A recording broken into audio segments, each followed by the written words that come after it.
मैं परिंदा बेसब्र था उड़ा जो दर बदर कोई मुझको यूं मिला है जैसे बंजारे को घर नए मौसम की सहर या सर्द में दोपहर कोई मुझको यूं मिला। তে ছাদে গিয়ে দেখলো জাঙ্কুক ছাদের এক কোণায় দাঁড়িয়ে সিগারেট টানছে আর খোলা আকাশে ধোঁয়ার কুণ্ডলি উড়াচ্ছে। সেদিন হাইওয়েতে জাঙ্কুককে সিগারেট খেতে দেখে তে গিয়ে বকার পর থেকে জাঙ্কুককে এসব আর খেতে দেখেনি সে। কিন্তু আজ আবার কেন এসব খাচ্ছে সে? অন্যদিকে জাঙ্কুক তেকে আজ বকার পর তেই চোখের পানি আসা দেখে তার ভেতরে ভেতরে কষ্ট হচ্ছে, নিজের উপর জেদ কাজ করছে। কেন সে নিজের রাগ নিয়ন্ত্রণ করতে পারেনি এটা ভেবে তার নিজের কারণে তেই চোখে পানি আসায় তার এমন অনুভূতি হচ্ছে যেন কেউ তার হৃদয়ে খঞ্জর চালিয়ে দিয়েছে। সে তার মনের এই যন্ত্রণা দমিয়ে রাখতে এতদিন পর না পেরে সিগারেট ধরিয়েছে। তে তৎক্ষণাৎ গিয়ে জাঙ্কুকের মুখ থেকে সিগারেটের শলাটা টান দিয়ে নিচে ফেলে দেয়। জাঙ্কুক তের কর্মকাণ্ডে স্বাভাবিক গলায় প্রশ্ন করে, এমন কেন করলি? তের সহজ সাবলীল উত্তর, কারণ আমি চাই না আপনি সিগারেট খান। এগুলো খেলে যে ক্যান্সার হয় প্যাকেটে লেখা দেখেননি? আর সবচেয়ে বড় কথা, এগুলো খাওয়া হারাম। তের কথা তোয়াক্কা না করে জাঙ্কুক ভালো করে তেকে দেখে নিয়ে বলে, তোর গায়ে শীতের পোশাক নেই কেন? তে তখন নিজের দিকে খেয়াল করলো, ওপরে আসার সময় পড়তে ভুলে গেছি। এত ভুল হয় কি করে তোর? কথাটা বলে জাঙ্কুক নিজের গায়ে জ্যাকেটটা খুলে এক হাত দিয়ে তার সামনে ধরে, এটা পরে নে, তোর শরীরে বরফ পড়েছে, ঠান্ডা লেগে যাবে। তে প্রথমে সেটা নিতে ইতস্তত করলেও পরক্ষণেই তার দিকে জাঙ্কুকের তীর্যক ধারালো দৃষ্টি লক্ষ্য করতেই সে নিয়ে নিল। জাঙ্কুকের জ্যাকেট নিজের গায়ে জড়ানোর সাথে সাথে সে জ্যাকেট থেকে একটা মিষ্টি রিফ্রেশিং স্মেল এসে লাগলো তার নাকে। তের কাছে সেটা ঘোরের মতো লাগলো। সে নিজের ঘোর কাটিয়ে জাঙ্কুককে বলে, আপনি তো আপনার জ্যাকেট আমাকে দিয়ে দিলেন, আপনার তো তাহলে ঠান্ডা লেগে যাবে। কিচ্ছু হবে না। জাঙ্কুক আর তে নীরব কিছুক্ষণ সেখানে দাঁড়িয়ে রইল। তারপর জাঙ্কুক সেই নিস্তব্ধতা ভেঙে বলে, আই এম সরি, আমার তখন তোর উপর এভাবে চিল্লানো উচিত হয়নি। জাঙ্কুকের ক্ষমা চাওতে তে অবাকের চরম পর্যায়ে জাঙ্কুকের দিকে অবাক চোখে তাকিয়ে রইল। জাঙ্কুক তার কপাল ঘষতে বলে, কি ব্যাপার, এভাবে হা হয়ে তাকিয়ে আছিস কেন? আমি লাইফে কাউকে কখনো সরি বলিনি, তুই এই প্রথম আর তুই শেষ। যখন শুনেছি তুই তখনও বাসায় আসিসনি, তখন আমি কতটা ঘাবড়ে গিয়েছিলাম তোর সেই বিষয়ে কোনো ধারণা আছে? তখন আমি নিজেকে দোষ ছিলাম যে আমার গাফিলতির কারণে এমন হয়েছে। তে আরেক দফা অবাক হলো, আপনাকে কে বললো যে আমি তখনও বাসায় ফিরিনি? জাঙ্কুক প্রসঙ্গ পাল্টায়, আর কখনো এমন করবি না, আর নেক্সট টাইম এমন করার সাহস দেখালে মনে রাখিস তোর জন্য আমি অরোস্ট হব। আর হ্যাঁ, ওভাবে আর কখনো আমার সামনে তোর চোখের পানি ফেলবি না। তে নিজের প্রতি জাঙ্কুকের এমন দায়িত্ববোধ দেখে তার মনে জাঙ্কুকের প্রতি ভালো লাগা কাজ করছে। তে দৃঢ় কণ্ঠে জাঙ্কুককে বলে, আর কখনো করবো না এমন, আপনার পারমিশন ছাড়া কোথাও পা রাখবো না। জাঙ্কুক বোধহয় তের কথায় সন্তুষ্ট হলো। সে তার মুখে একটা তৃপ্তির হাসি এনে সামনে ফিরল। কিছু ছোট ছোট বরফ কণা এসে তাদের গায়ে পড়ছিল, শরীরে এসে ছুঁয়ে দিচ্ছিল সেই বরফের শীতলতা। তবুও তের সেটা দেখতে বেশ ভালো লাগছিল। এই মুহূর্তটাকে তার বেশ ভালো লাগছিল। সে হাসি মুখে জাঙ্কুকের পাশে দাঁড়িয়ে সেটা উপভোগ করছিল, আর জাঙ্কুক উপভোগ করছিল তের মুখের চঞ্চল হাসিটা। আজকে জাঙ্কুক তে আর তাদের বন্ধু মহলের সবাই রোজের বাসায় উপস্থিত। তারা সবাই আজ রোজকে দেখতে তার বাসায় এসেছে। রোজের এখন 9 মাস চলে। তার পেট স্বাভাবিকের তুলনায় বেশ ভালোই উঁচু। ইওনো আগে থেকেই খেলনা সহ বাচ্চাদের জন্য যা যা প্রয়োজন সেই সব এনে ঘর সাজিয়ে রেখেছে। রোজের ড্রয়িং রুম আজ সকলের উপস্থিতিতে মুখরিত। রোজ বেশ হেসে হেসে কথা বলছিল সবার সাথে। তে তাকে কমলা ছেলে খাওয়াচ্ছে। ইওনো আর জাঙ্কুক কথা বলছে কিছু একটা নিয়ে। জেহাব আর আইও একে অপরের সাথে ঝগড়া করতে ব্যস্ত। সুগা আর জিমিন সবার সাথে কথার মাঝে একে অপরের দিকে লাজুক দৃষ্টিতে চাওয়াচাওয়ি করছে। সেটা জেহাবের চোখে পড়তে সে রসিকতা করে বলে, আরে সুগা আর জিমিন, তোমরা এটা কি করছো? তোমাদের চোখে চোখে ভালোবাসা প্রকাশ তো আমরা দেখে ফেললাম। জেহাবের কথায় সকলে হেসে দিল, আর জিমিন সুগার পেছনে লজ্জায় মুখ লুকায়। হঠাৎ ঘরভরা হাসির মধ্যেই রোজ পেটে হাত দিয়ে চিৎকার করে ওঠে। সবার দৃষ্টি তার দিকে গেল। তে কমলা ছোলা রেখে রোজকে ধরে সামলায়। রোজের কোকানিতে সবাই আতঙ্কে পড়ে গেছে। জাঙ্কুক চেঁচিয়ে বলে, ইয়োনো, সময় নষ্ট না করে জলদি গাড়ি বের কর, ওকে হসপিটালে নিতে হবে। ইয়োনো জলদি গিয়ে গাড়ি বের করতেই জাঙ্কুক গিয়ে ড্রাইভিং সিটে বসলো, আর ইয়োনো রোজকে নিয়ে পেছনের সিটে বসলো। জাঙ্কুক যাওয়ার আগে জেহবকে বলে দিল বাকিদের আস্তে ধীরে তার সাথে করে নিয়ে আসতে। জাঙ্কুক গাড়ির স্পিড বাড়িয়ে ড্রাইভ করে নিয়ে যাচ্ছে হসপিটালের দিকে, কিন্তু মাঝপথে জটিল জ্যাম করে যায়। জাঙ্কুক বিরক্তিতে গাড়ির স্টিয়ারিং হুইলে হাত দিয়ে বাড়ি মারে। দীর্ঘ 5 মিনিট এভাবে জ্যামে আটকে থাকায় রোজের অবস্থা ক্রমশ খারাপ হতে থাকে। জাঙ্কুক আর ধৈর্য ধরে থাকতে পারে না। নিজের মুখের মাস্কটা খুলে গাড়ির জানালার দিকে মাথা ঝুঁকিয়ে বের করে ট্রাফিক পুলিশকে ডাকলো। ট্রাফিক পুলিশ জাঙ্কুককে দেখে চিনতে পেরে দৌড়ে এলো। জাঙ্কুক তাকে জানালো তারা ইমার্জেন্সিতে আছে, তাদের জন্য রোড খালি করে দিতে। ট্রাফিক পুলিশ সেটা মেনে দৌড়ে গিয়ে তার জন্য রোডের এক পাশ খালি করে দিল। ইতিমধ্যে জ্যামে আটকে পড়া তার অনেকগুলো ফ্যান তাকে চিনে ফেলেছে। তারা জাঙ্কুক জাঙ্কুক বলে চেঁচাতেও শুরু করে দিয়েছে। জাঙ্কুক সেদিকে তোয়াক্কা না করে তাড়াতাড়ি গাড়ি টান দিয়ে চলে গেল। রোজকে হসপিটালে নিয়ে যাওয়ার সাথে সাথে তাকে ইমিডিয়েট স্ট্রেচারে শুইয়ে ডেলিভারির জন্য অপারেশন থিয়েটারে নিয়ে যাওয়া হয়। জাঙ্কুক ইয়োনো বাইরে অপেক্ষা করতে থাকে। তখনই সুগা, জেহব, জিমিন, তে আর আইও সেখানে এসে পৌঁছায়। তারা ইয়োনো আর জাঙ্কুকের থেকে রোজের খবর জেনে রোজের জন্য দোয়া করে। কিছুক্ষণ পর অপারেশন থিয়েটারের বাতিটা নিভে যেতেই ডাক্তার বেরিয়ে এলো। ডাক্তারকে বেরোতে দেখে তারা এগিয়ে গেল ডক্টরের কাছে। Who is her husband? Yono এগিয়ে আসে। I'm her husband. Is she okay doctor? Doctor হাসি মুখে বলে, she is absolutely fine and congratulation, it's a boy. Yono খুশিতে আত্মহারা। May I meet her now? Absolutely you can, but first we have to shift her to the cabin. রোজকে কেবিনে shift করার পরপরই প্রথমে ইয়োনো তার সাথে দেখা করতে চলে গেল। ইয়োনো ভেতরে গিয়ে দেখতে পেল রোজ হসপিটাল বেডে শুয়ে আছে। তার পাশে তার ছেলেকে রাখা হয়েছে। ইয়োনো প্রথমে গিয়ে রোজকে জাপটে ধরে কেঁদে দেয়। I was too scared for you. Rose Yono কান্না দেখে হেসে তার পিঠে থাপ্পড় দিয়ে বলে, don't cry, you are so sentimental. Look at our boy, he is so cute না? রোজের কথা ইয়োনো তাকিয়ে দেখলো ছোট্ট কোমল শরীরটার দিকে। তার ছেলে তার দিকে বড় বড় গোল গোল চোখ করে তাকিয়ে আছে, আর দাঁত ছাড়া মারি দেখে মিটিমিটি হাসছে। সেটা দেখে ইয়োনো আবেগে আপ্লুত হয়ে ছেলের দিকে মুগ্ধ নয়নে চেয়ে রইল। তখন রোজ হেসে বলে, দেখো, তোমার কান্না দেখে তোমার ছেলেও হাসছে, এটা সো ফানি। তাদের কথার মাঝে জেহব উঠে পারে, আপনাদের পার্সোনাল আলাপ শেষ হলে কি আমরাও ভেতরে আসতে পারি? না মানে আমরাও দেখতাম আমাদের বাবুকে। তোরা বাহিরে দাঁড়িয়ে গেল, সবাই ভেতরে আয়। জেহাব খুশিতে সুরসুর করে ভেতরে ঢুকে গেল। জেহাব ঢোকার পরপরই এক এক করে সবাই ঢুকে পড়ে। তে খুশিতে এসে জড়িয়ে ধরল রোজকে। তারপর নতুন অতিথিকে দেখে দোয়া করলো, আল্লাহ তোমাকে নেক হায়াত দান করুক, আল্লাহর নেককার আর ইমানদার বান্দা হিসেবে কবুল করুক। তুমি জীবনে অনেক সফল হও, এগিয়ে যাও। তোমার বাবা মা যেন তোমাকে নিয়ে গর্ব করে। দোয়া রইল তোমার জন্য ছোট্ট সোনা। পরপর জিমিন আর আইও রোজের ছেলেকে দেখে দোয়া করে দেয়। নার্স এসে বাচ্চাকে ইয়োনোর হাতে তুলে দিতে চাইলে সে নিতে ভয় পায়। এত ছোট বাচ্চা যদি হাত থেকে পড়ে যায়। রোজ তাকে আশ্বস্ত করে নিতে বলে। ইয়োনো প্রথমবারের মতো ছেলেকে কোলে তুলে নিল। তার মনে ভিন্ন এক অনুভূতি কাজ করছে, একদম নতুন এক অনুভূতি, বাবা হওয়ার অনুভূতি। সে আদর করে ছেলের কপালে একটা চুমু খেলো। এরপর নার্স এক এক করে সবার কোলে বাচ্চাটাকে তুলে দিল। তাই বাচ্চাটাকে কোলে নিতেই জাঙ্কুক কাছে এসে বাচ্চাটার ছোট্ট হাত তার আঙুলে তুলে চুমু খেল। তে তার কোলে থাকা ছোট্ট অস্তিত্বটাকে দেখে বলে, মাশাআল্লাহ, ও দেখতে ভারী সুন্দর হয়েছে। ইয়োনো দাম্ভিকতা দেখিয়ে বলে, দেখতে হবে না, এটা আমার ছেলে, তাই আমার মতো হ্যান্ডসাম। রোজ বিরোধিতা করে, আমার ছেলে আমার মতো হবে। তাদের এমন রোষারেশি দেখে সুগা হাসে। তোদের কি জেহাব আর আইওর হতে ধরেছে নাকি? এই ছোট্ট একটা বিষয় নিয়ে দুজন মিলে কি শুরু করে দিয়েছিস? ইয়োনো দৃঢ়তার মাঝে বলে, সব কথার শেষ কথা, ছেলে যেহেতু আমাদের দুজনের, তাই আমাদের দুজনের মতোই হয়েছে। নতুন অতিথিকে ঘিরে সকলের আনন্দে মুখরিত হয়ে সারা কেবিন জুড়ে খুশির মহল তৈরি হলো।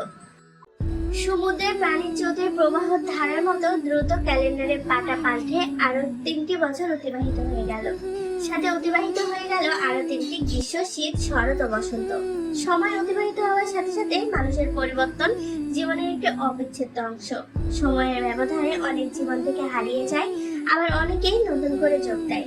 তেমনি সময়ের সাথে সাথে তাদের এক একজনের জীবনে এসে নতুন নতুন পরিবর্তন। আইয়ু আর জিমিন আজ অনার্স ফাইনালের রেজাল্ট বের হবে।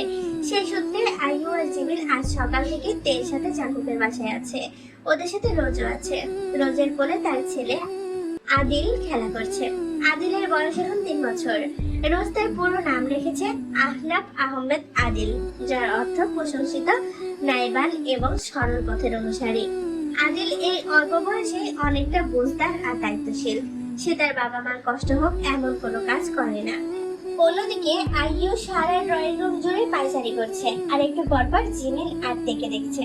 আইয়ু তে আর জিমিনের স্বাভাবিক ভঙ্গিতে আদিলের সাথে খেলা করতে দেখে প্যানিক নিয়ে বলে, এই তোদের কি একটু টেনশন হচ্ছে না রেজাল্ট নিয়ে? আইয়ুর প্রশ্নে জিমিন আর তে হাসে। আমরা তো পরীক্ষায় নিজেদের বেস্টটা দিতে চেষ্টা করেছি, বাকিটা আল্লাহ ভরসা। আমি জানি আল্লাহ কখনো আমাদের নিরাশ করবে না। দোয়া করতে থাক, টেনশন করিস না। তেকে তো ফাইনালের আগে বিশেষভাবে জাঙ্কুক ভাইয়া পড়িয়েছে। ও নিশ্চিত অনেক ভালো করবে ইনশাআল্লাহ। শুধু আমি না, তোরাও ভালো করবি। আমি আমাদের 3 জনের জন্যই দোয়া করেছি। কিছুক্ষণ পর অনলাইনে রেজাল্ট বের হলো। তারা দেখলো 3 জনই ফার্স্ট ক্লাস পেয়েছে, কিন্তু 13 পয়েন্ট একটু বেশি ছিল, যেহেতু জাঙ্কুক পরীক্ষার আগে থেকে বিশেষভাবে গাইড করেছে। জাঙ্কুক এতক্ষণ বাসায় ছিল না। তের রেজাল্ট আসা মাত্রই রোজ তাকে কল করে বলাতে সে অনেকগুলো বক্স ভর্তি মিষ্টি হাতে বাসায় ফিরল। জাঙ্কুকের পিছে পিছে জেহব, সুগা আর ইয়নো এসেছে। তে অবাক হয়ে বলে, আপনারা এতগুলো মিষ্টি কেন এনেছেন? এত মিষ্টি কে খাবে? জেহব হেসে বলে, সেলিব্রেশনে কোনো কিপটামি হবে না, তাই বেশি বেশি এনেছি। সবাই গিয়ে একসাথে সোফায় বসে। তখন জেহব জাঙ্কুক আর সুগাকে খুঁচিয়ে বলে, কিরে, তোদের থেকে কিন্তু আজ আমি আর ইয়নো ট্রিট ডিজার্ভ করি। এরপরে সে মুখ ফসকে বলে ফেলে, কারণ আর যাই হোক, তোদের বাবু সোনা জাদু টোনারা আজ ভালো রেজাল্ট করেছে বলে কথা। তের সামনে জেহব এমন বেফাস কথা বলাই জাঙ্কুক জেহবের দিকে চোখ রাঙিয়ে তাকালো। সেটা জেহব বুঝতে পেরে ভয়ে সিটিয়ে গেল। তখন সুগা বলে, আজ রেস্টুরেন্টে গিয়ে টিপ দেওয়ার মতো এনার্জি নেই, যা খাবি বাসায় অর্ডার করে নে। জেহব কেবলা হাসি দিয়ে বলে, চাই রেস্টুরেন্টে গিয়ে অর্ডার কর অথবা বাসায়, আমার তো ভাই খাওয়ার হলেই হলো। জেহবের কথা শুনে আইয়ু মুখে ভেলসি কেটে বলে, খাদক একটা। জাঙ্কুক তখন তেকে বলে তার রুম থেকে তার ফোনটা নিয়ে আসতে। তে কথা মতো জাঙ্কুকের ফোনটা আনতে উপরে গেল। জাঙ্কুকের রুমে গিয়ে তের কোথাও তার ফোন খুঁজে পাচ্ছিল না, তাই সে বুদ্ধি করে আগে নিজের ঘরে গিয়ে নিজের ফোনটা নিয়ে এলো, যেন তার ফোন দিয়ে জাঙ্কুককে কল করলে রিং বাজলে সে ফোনটা খুঁজে পায়। কিন্তু তে তার ফোন নিয়ে জাঙ্কুককে কল লাগাতে গিয়ে ভুলবশত হাত লেগে সে হোয়াটসঅ্যাপে ঢুকে গেল। তার সামনে তার আর বোগমের চ্যাট খুলে গেল। তে দেখলো বোগমের আইডি ব্লক করা। তার শেষের মেসেজটা এমন ছিল, best of luck for your result day. এবার শীঘ্রই তুমি আমার হতে চলেছ। বড় আম্মু বলেছে তুমি দেশে ফিরলেই তিনি আমাদের বিয়ের ব্যবস্থা করবে। আমি অপেক্ষা করছি তোমার জন্য। তুমি কি বলতে পারবে এই অপেক্ষার শেষ কথায়? বলো, তুমিও কি আমার মতো করে এই অপেক্ষার প্রহর গুনছো? তে অবাক হলো বোগমের এমন ভালোবাসার স্বীকারোক্তিতে। তার থেকেও বেশি অবাক হলো তার আইডি ব্লক করা দেখে। তে ইদানিং খেয়াল করছে তার ফোনের মেসেজ একা একাই সিন হয়ে যাচ্ছে, আবার সে অ্যাক্টিভে না থাকলেও তাকে অ্যাক্টিভ দেখাচ্ছে। প্রথম প্রথম সে এটা তার মনের ভুল মনে করলেও আজ বোগমের আইডি তার ফোনে ব্লক দেখে তার সন্দেহ সত্য প্রমাণ হলো। তে এইসব ভাবতে ভাবতে তার ফোন দিয়ে জাঙ্কুকের ফোনে কল লাগাতেই সে দেখলো জাঙ্কুকের বোর্ডের কোনায় তার ফোন পড়ে আছে। তে বিড়বিড় করে জাঙ্কুককে বেপরোয়া বলে ফোনটা হাতে নিতেই তার সামনে আরেক ধাপ রহস্যের পর্দা উন্মোচন হলো। জাঙ্কুকের ফোনের স্ক্রিনে তার নাম্বার ফায়ারফ্লাই লিখে নামের পাশে একটা ব্ল্যাক লাভ দিয়ে সেভ করা। তের মনে পড়ে গেল তার প্রথমবার আমেরিকায় এসে ফোনে সিম ভরার পরে সেই আননোন মেসেজ আসার কথা। সেটাই লেখা ছিল, welcome to my destiny firefly. তের তখন কেন যেন মনে হলো তার জাঙ্কুকের ফোন খুলে দেখা উচিত, হয়তো সে আরো অজানা কিছুর সম্মুখীন হতে পারে। তে একজন আত্মমর্যাদাবান, সাহসী এবং বুদ্ধিমতী মেয়ে।